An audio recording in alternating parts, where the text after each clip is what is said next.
Hello students, today we will continue with some more problems on distribution of charges. है? ये एक important concept है, जैसा कि हमने पहले ही बोला था, इसलिए कुछ और वैरायटी अभी हम इसकी डिस्कस करेंगे। और जो बेसिक कॉन्सेप्ट इसमें यूज करते हैं, that electric field inside a conductor is zero, एक चीज ये यूज करेंगे। दूसरी चीज अभी हम लोगों ने ये कहा था कि if two conducting surfaces are given some charge, ये दो कंडक्टर्स हैं, इनको कुछ चार्ज दिया तो ये चार्ज जो है डिस्ट्रीब्यूट होगा डिफरेंट सर्फेसेस पे, फॉलोइंग दिस रूल कि electric field inside the conductor will be zero. ऐसे कुछ डिस्ट्रीब्यूशन ऐसे कुछ होगा कि इसको फॉलो करेगा। और दूसरी चीज ये इसको फॉलो करेगा कि जो फेसिंग सर्फेसेस हैं, जो सर्फेसेस एक दूसरे के आसपास में, उनमें ऑपोजिट नेचर ऑफ चार्ज आएगा। मतलब अगर इसके ऊपर प्लस क्यू है तो इसके ऊपर माइनस क्यू आएगा। ये बिल्कुल डेफिनेट है, ये हर एक प्रॉब्लम में अभी हम लोगों ने अप्लाई किया। अब इसके बाद सपोज इसको अभी हम लोगों ने Q1 चार्ज दिया, इसको Q2 चार्ज दिया, तो ये कैसे डिस्ट्रीब्यूट होगा चारों सरफेसेस के ऊपर, इसके ऊपर, इसके ऊपर, इसके ऊपर और इसके ऊपर। इसके लिए अभी हम लोग ने कुछ रूल्स बताए हैं, पिछली क्लास में भी कुछ कॉन्सेप्ट्स, कुछ ट्रिक्स बताई हैं। आज भी अभी हम थोड़ी सी रिपीट कर दे रहे हैं। हमने सिर्फ ये कहा कि अगर आपने Q1 और Q2 दिया तो ये कितना कितना डिस्ट्रीब्यूट होगा, ये अभी हम लोग कैलकुलेट कर सकते हैं। सबसे पहली चीज तो ये कि अगर इसके ऊपर प्लस क्यू होगा तो इसके ऊपर माइनस क्यू आएगा, equal and opposite charges.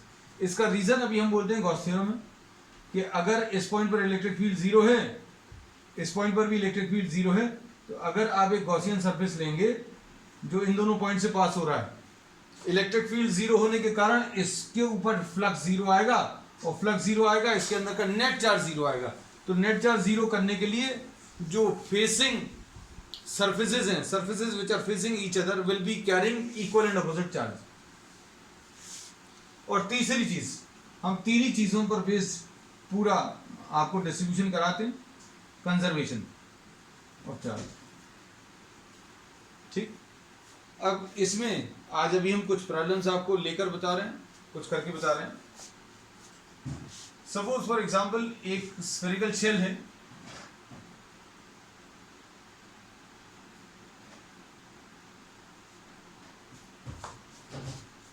Diagram ले लेना साथ में। Suppose this is a spherical shell, समझाने के लिए इसको थोड़ा सा थिक बना लेना, but this is a thin spherical shell.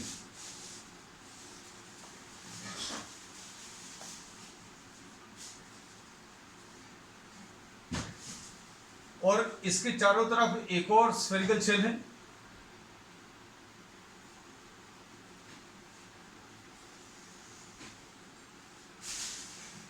And the charge on the inner, charge जो अभी हमने इनर के ऊपर दिया वो सपोज Q1 है। चार्ज ऑन द आउटर जो दे रहे हैं वो सपोज Q2 है। ये चार्जेस अभी हमने दिए हैं।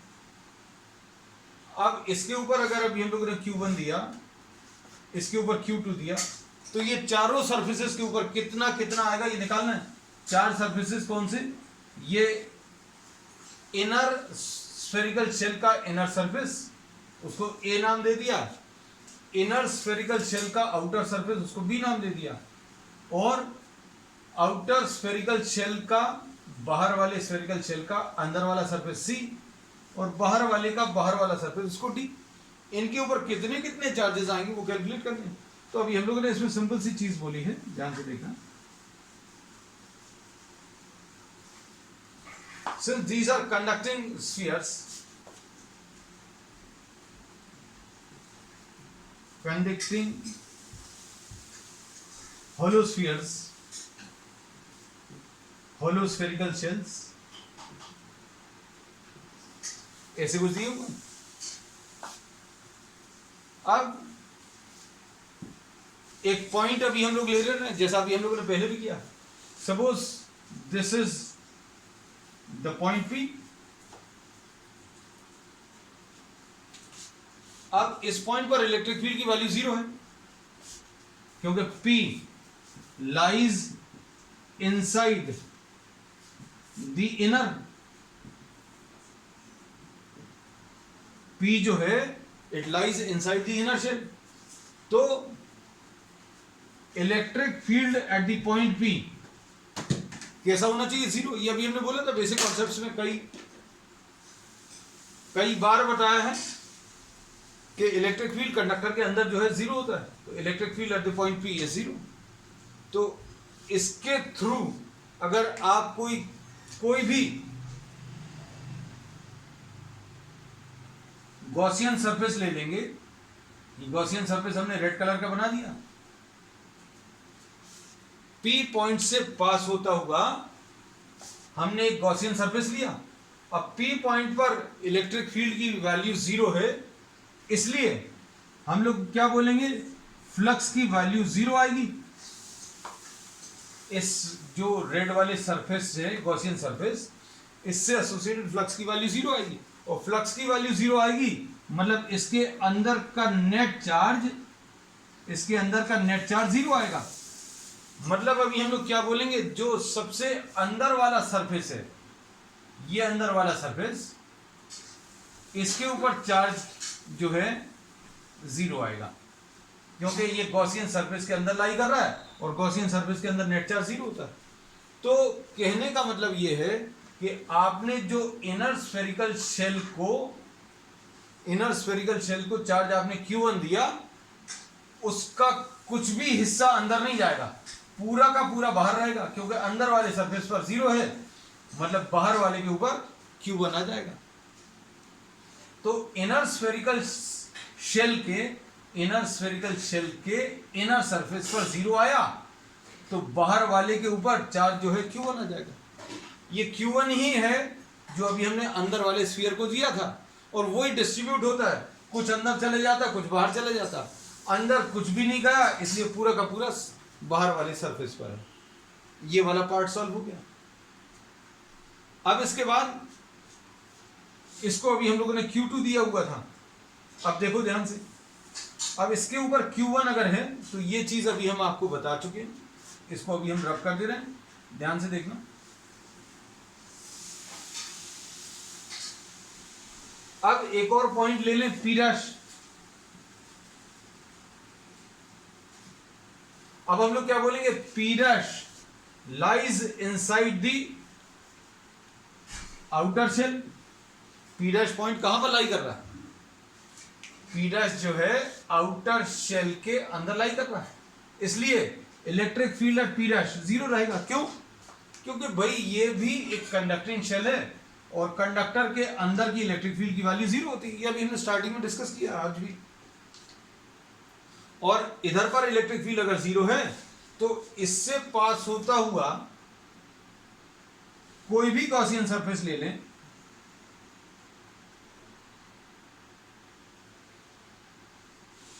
P' से पास होता हुआ कोई भी गॉसियन सरफेस ले लें तो क्या होगा? फ्लक्स की वैल्यू जीरो आ जाएगी। क्यों? क्योंकि अभी हम लोगों ने कहा है P' पॉइंट पर इलेक्ट्रिक फील्ड की वैल्यू जीरो है, तो P' से पास होने वाला ये रेड कलर का गॉसियन सरफेस, इसमें इलेक्ट्रिक फील्ड की मदद से इलेक्ट्रिक फील्ड जीरो है, इसलिए फ्लक्स जीरो आएगा। इसमें ये गॉसियन सरफेस में फ्लक्स अगर जीरो है, इसका मतलब क्या है? अंदर का नेट चार्ज जीरो होगा। अब अंदर का नेट चार्ज जीरो बनाने के लिए अगर इसके पास Q1 है, सपोज इसके ऊपर Q ले लिया, C वाला जो सरफेस है, ये C वाला सरफेस, इसके ऊपर सपोज Q ले लिया। अब हमने बोला कि ये जो गॉसियन सरफेस है इसके अंदर का नेट चार्ज जीरो है। नेट चार्ज कितना आ जाएगा? नेट चार्ज आ जाएगा बेटा Q1 प्लस Q डैश लिख दे रहा है इसको, इक्वल टू जीरो। तो Q डैश की वैल्यू कितनी आ जाएगी? Minus Q1। तो हमने ये चीज पहले भी बताई है। क्या बताई है? कि अगर कोई दो कंडक्टर्स पास में रखे हुए हैं, तो उनमें जो फेसिंग सरफेसेस हैं, फेसिंग सरफेसेस का मतलब क्या है? जो एक दूसरे के आमने सामने हैं, इनमें ये वाला और ये वाला सरफेस आमने सामने है, तो इसके ऊपर अगर Q1 है तो इसके ऊपर माइनस Q1 आएगा, बना लीजिए।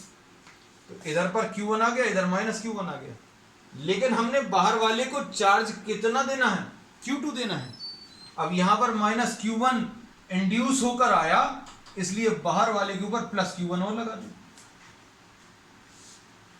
तो ये टोटल चार्ज का डिस्ट्रीब्यूशन आ गया। देखो अब ये सारे अभी हम आपको बनाकर दिखा दे रहे हैं, देखना ध्यान से। अब इसको अभी हम बहुत सिंपल भाषा में बता भी देंगे। फिर से डायग्राम थोड़ा सा छोटा कर लिया जगह की कमी के कारण। इसमें अभी हम लोगों ने बोला अगर Q1 आया है इस वाले सरफेस के ऊपर, तो इधर पर माइनस Q1 आएगा। लेकिन हमने बाहर वाले को टोटल चार्ज कितना देना है, बाहर वाले को चार्ज ऑन द आउटर इस Q2, charge on the outer Q2 अगर है तो अभी हमें ये प्लस Q1 को कैंसिल करना पड़ेगा, प्लस Q1 को कैंसिल कर दिया और Q2 दे दिया, तो ये चार्ज का डिस्ट्रीब्यूशन हो गया। सबसे अंदर वाले पर 0, बाहर वाले पर Q1, इधर पर 0 इधर Q1, तो टोटल मिलाकर कितना आ जाएगा, Q1 आ गया। बाहर वाले शेल के ऊपर देखो माइनस Q1 अंदर और Q1 प्लस Q2 बाहर, दोनों को ऐड करो, दोनों को अगर आप ऐड करोगे तो minus Q1 plus Q1 cancel होगा, तो चार्ज ऑन दी आउटर कितना, Q2 आ जाएगा। ठीक है, इतना सिंपल है। अब एक दो प्रॉब्लम्स और इसके बताएंगे आपको, जब तक इसमें कंफर्टेबल नहीं लगेगा तब तक अभी हम लोग और प्रॉब्लम्स डिस्कस करते जाएंगे।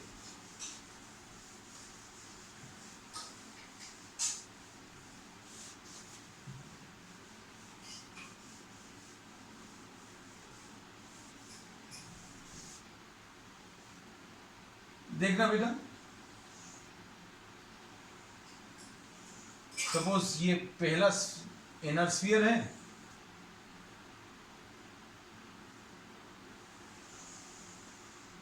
और ये आउटर है।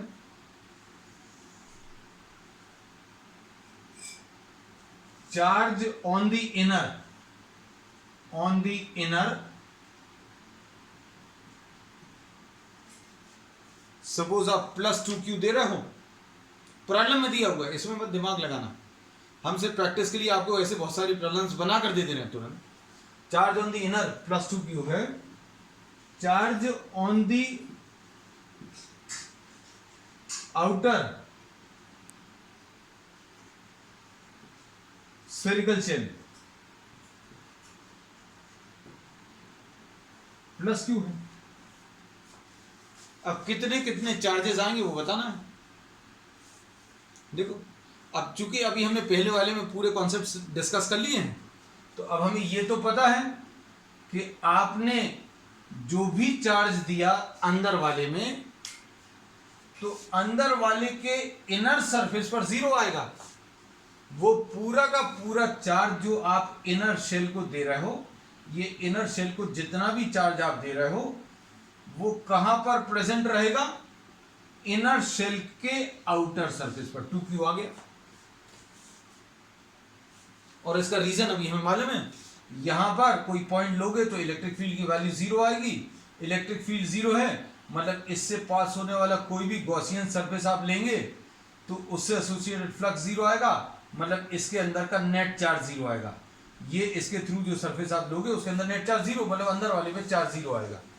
ये अभी हम पिछले प्रॉब्लम में बता चुके हैं। और अब इसको एज ए ट्रिक याद रखना, क्या कि अगर कोई भी चार्ज स्फेरिकल शेल 2 दिए हुए हैं तो अंदर वाले पर 0 लगा लो और सबसे अंदर वाले सरफेस पर 0 लगा दिया। फिर इनर स्फेरिकल शेल को जितना भी चार्ज दिया है वो इनर शेल के आउटर सरफेस पर, इनर शेल के आउटर सरफेस पर दे दो। ये 2Q आ गया। अब ये इसके ऊपर 2Q है तो एक कॉन्सेप्ट और अभी हमने बताया कि जो इसके सामने वाला है उसके ऊपर इक्वल अमाउंट ऑफ चार्ज आएगा।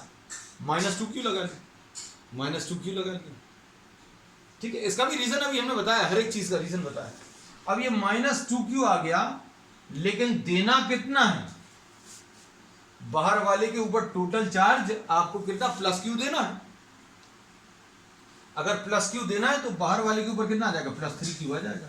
ऐड करके देखो, इसके ऊपर charge minus 2 q plus 3 q, minus 2 q plus 3 q plus q आ जाएगा, और ये 2 क्यू। अंदर वाले के ऊपर दोनों चार्ज ऐड करो, 0 प्लस 2 क्यू आ जाएगा, और इन दोनों को अगर आप ऐड करो तो कितना, क्यू आ जाएगा। यही चाहिए था, ठीक है। अब इसके बाद हमने जैसा बोला था, will be discussing some more problems, आपको एकदम कंफर्टेबल लगने लगे, क्योंकि किताबों में बहुत कम प्रॉब्लम्स दिए हैं, एग्जामिनेशन में बहुत आते हैं।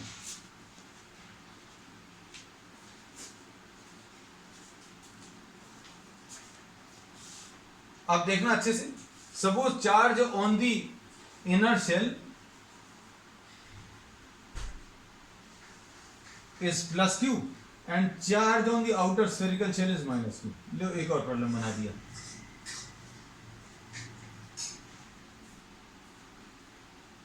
नया प्रॉब्लम, ये नया प्रॉब्लम है बेटा, I am not drawing a separate diagram, इसी डायग्राम में चेंज कर दिया।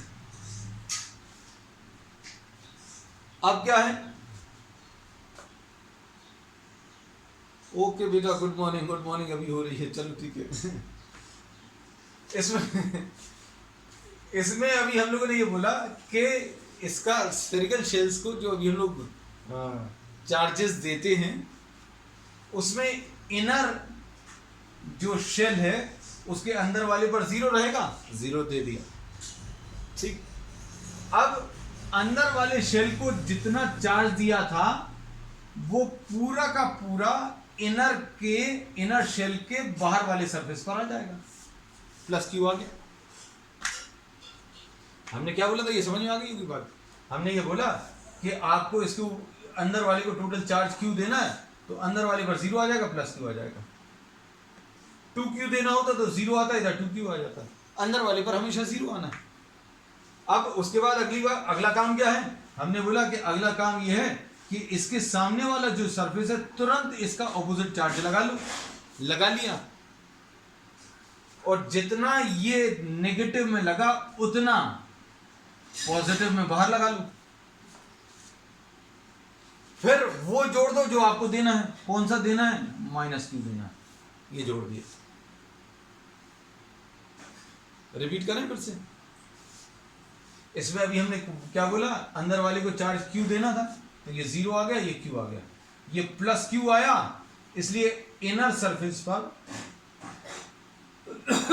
माइनस क्यू लगाया, माइनस क्यू जैसे ही लगाया इधर पर प्लस क्यू लगा लो, फिर उसके बाद वो चार्ज लिख लो जो आपको देना है, ठीक है।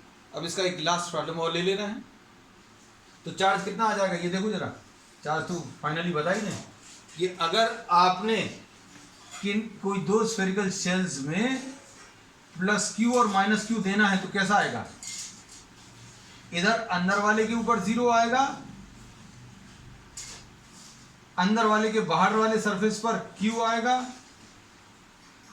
इधर पर माइनस क्यू आएगा, और बाहर वाले में 0। तो देखो अंदर का टोटल चार्ज क्यू, बाहर का टोटल चार्ज माइनस क्यू, ऐसा कुछ आएगा, ठीक। अब इसका हम लोग एक फॉर्मूला जैसा बनाकर लिख दे रहे हैं। अब आगे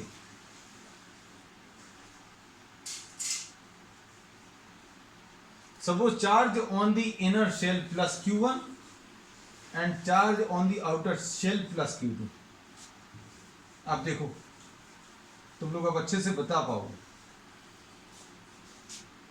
अंदर वाले स्फीयर के ऊपर चार्ज Q1 देना है, तो अंदर वाले शेल के इनर सरफेस पर 0 आएगा, और जो भी चार्ज आप, ये क्वेश्चन नंबर 3 है या 4 है, देख लेना, नंबर्स आप डालेना बेटा, हमने ध्यान नहीं दिया क्योंकि हम प्रॉब्लम्स भावनाओं में बहकर प्रॉब्लम्स देते ही जा रहे हैं नए नए, है ना। तो अब इसमें अभी हमने बोला अंदर वाले शेल के ऊपर Q1 है, तो ये 0 है, आपने पूरा चार्ज Q1 इधर लगा दिया। फिर जैसे ये Q1 आया तुरंत आप क्या करो, इधर माइनस Q1 लगा लो, लगा लिया। इसको देखकर आप तुरंत इसका इक्वल एंड ऑपोजिट इधर लगा लो, और जितना यहां पर लगाया है उसका ऑपोजिट साइन का इक्वल एंड ऑपोजिट बाहर लगा लो, और बाहर वाले के ऊपर कितना लिखना है वो फिर वो लिख लो, मिलाकर देखो दोनों को, इन दोनों को मिलाकर देखो। तो हमारा उद्देश्य यही रहता है कि माइनस Q1 और प्लस Q1 कैंसिल हो जाए, Q2, तो हमें बाहर वाले के ऊपर Q2 देना है और इन दोनों को मिलाकर Q1। ठीक, बन जाएंगे क्वेश्चंस, बिल्कुल चिंता मत करना। सब कुछ अभी हम बहुत सारे प्रॉब्लम्स देंगे आगे भी, है ना।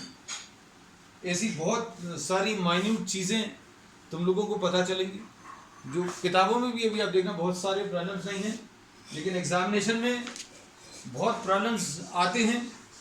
सो we will try to discuss as many problems as possible. ठीक,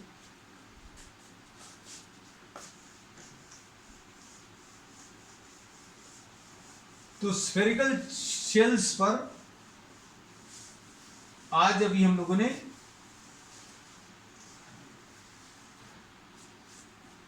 ये डिस्कस किया, क्या, चार्ज डिस्ट्रीब्यूशन।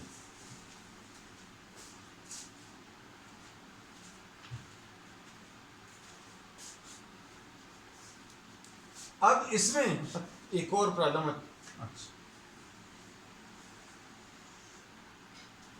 सपोज एक और प्रॉब्लम ले लेते हैं भाई, charge on the inner plus 3Q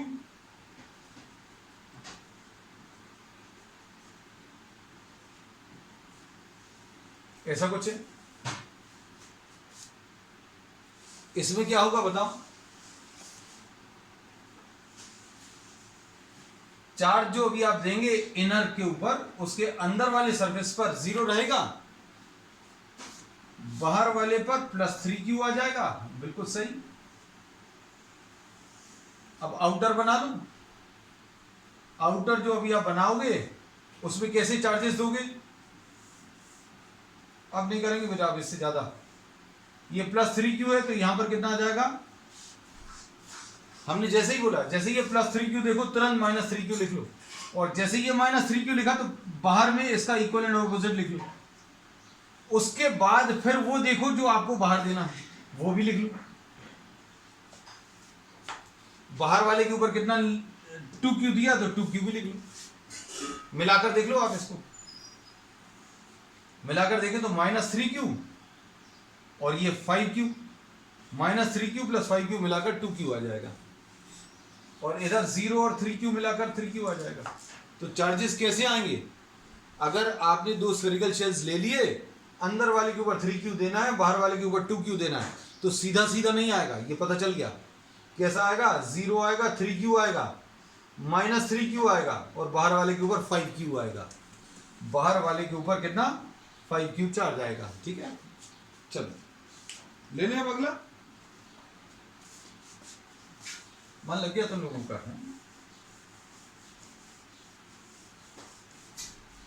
अब ये एक डिमांड थी कि कुछ एक दो क्वेश्चंस और उसके ले लें, प्लेट्स वाले।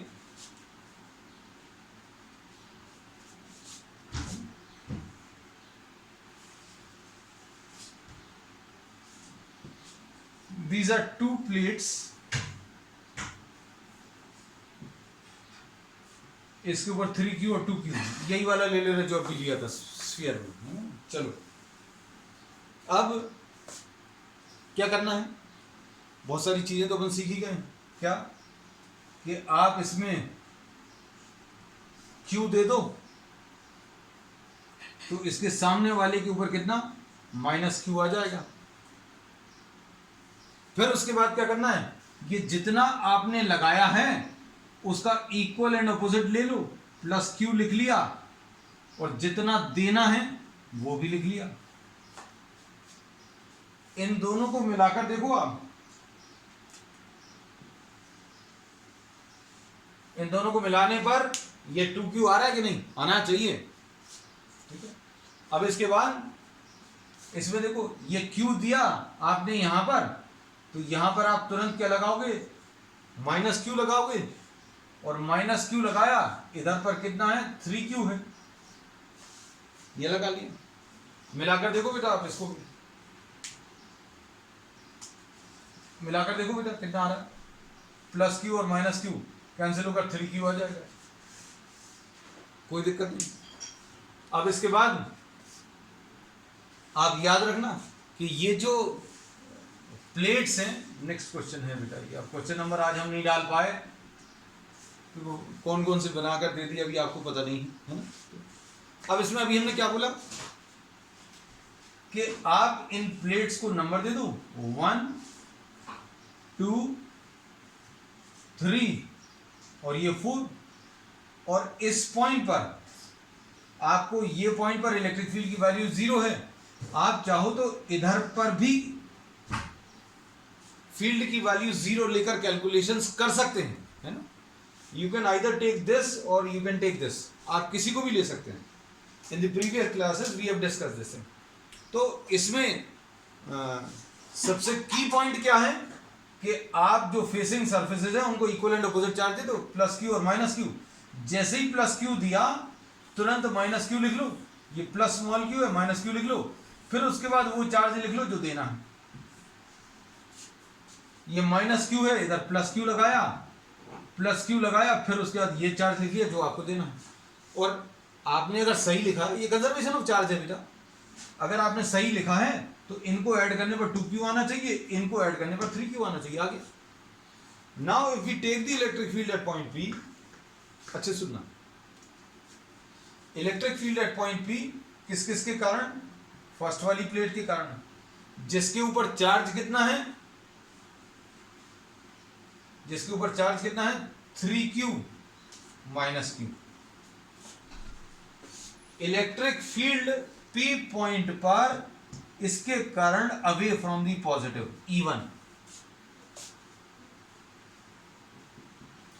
P पॉइंट पर फर्स्ट प्लेट के कारण राइट की तरफ, और ये कितना आ जाएगा 3Q -Q upon 2A epsilon 0।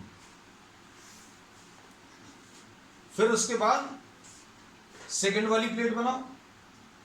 हम पिछले प्रॉब्लम्स में भी यही किए हैं कि हमने मतलब P पॉइंट रब नहीं किया, ताकि आपको पता चलता रहे P पॉइंट पर फर्स्ट के कारण काम हो गया और इसका डायरेक्शन राइट की तरफ, लो राइट की तरफ ये भी बना दिया।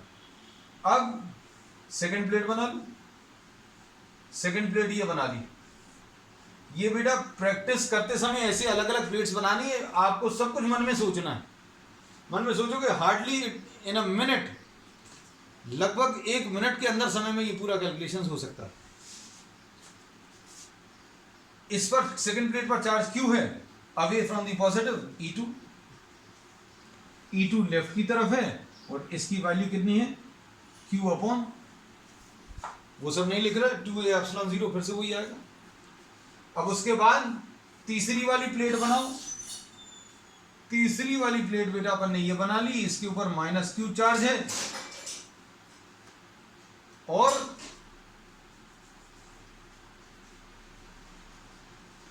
E3 ये आ जाएगा towards the negative, E3 towards the negative. और इन दोनों के कारण मोस्ट ऑफ द केसेस में ये कैंसिल हो जाती है, ये जो इंड्यूस चार्जेस आए। ठीक, तो टुवर्ड्स द नेगेटिव ऐसा कुछ आ गया अपॉन 2A एप्सिलॉन 0। किसी किसी को तकलीफ हो जाएगी, लेकिन हमें समय बचाना है बेटा। 2A एप्सिलॉन 0 लिखने की आदत ही छोड़ देना, लिखना ही नहीं, जरूरत ही नहीं। उसके बाद फोर्थ वाली प्लेट अगर बनाए तो ये फोर्थ वाली प्लेट बन गई। लो बेटा ये फोर्थ है और इसके ऊपर Q + 2Q है, बना लिया। और इसके कारण जो इलेक्ट्रिक फील्ड आएगी away from the positive E4 ये आ गया। तो E4 की वैल्यू किसके कारण है? Q + 2Q। और कहां की तरफ है? लेफ्ट की तरफ। अब इसमें देखो ये तो कैंसिल कर देंगे एक दूसरे को, क्यों? ये रब करते रहे बेटा अभी हमें। तो राइट वाले जो हैं E1 + E3,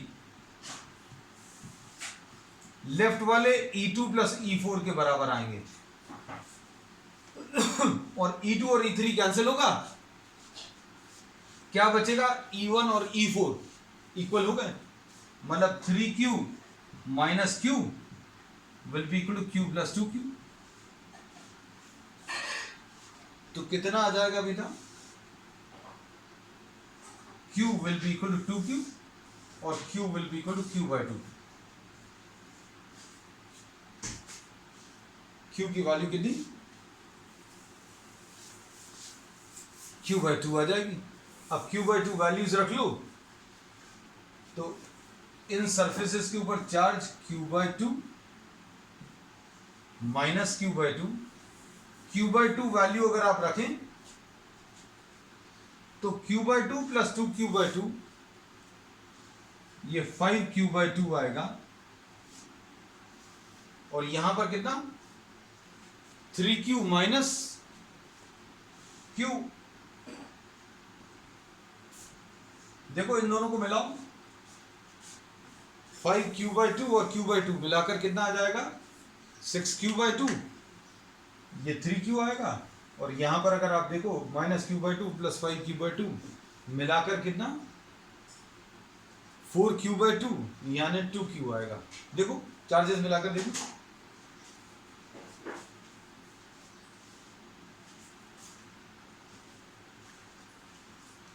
तो कहने का मतलब ये है बेटा कि चार्जेस जो भी आप किसी कंडक्टर्स पर देते हैं, वो जैसे जितने अमाउंट में चार्जेस दिए हैं वो बिल्कुल एज इट इज ट्रांसफर नहीं होंगे, कुछ डिस्ट्रीब्यूशन होगा कुछ प्रिंसिपल्स को फॉलो करते हुए, और उन प्रिंसिपल्स को फॉलो करते हुए चार्जेस का डिस्ट्रीब्यूशन कैसे होगा, इसके कुछ अभी हमने आपको बेसिक कॉन्सेप्ट्स या ट्रिक्स बताई हैं।